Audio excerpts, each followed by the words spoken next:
In ROS2, a service is like asking for a short computation and getting a reply. Imagine you tell a robot to pause the moving robot. You ask, "Can you pause?" The robot listens, pauses if it can, and then tells you, "I paused," or "I couldn't pause." This way, you always get a response to know if the robot did what you asked. Similarly, you can tell a robot to resume after being in a pause state. You can ask, "Can you resume?"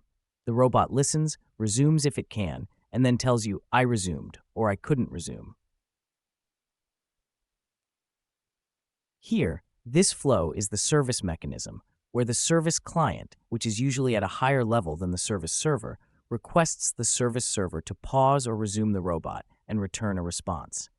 Here, the service server actually performs the task, and the service client is responsible for calling the service server.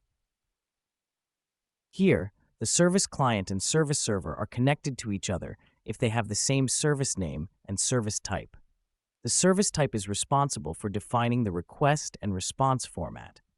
Here, in this case, the request format can be a pause variable of Boolean type, where 1 can represent pause and 0 can represent resume.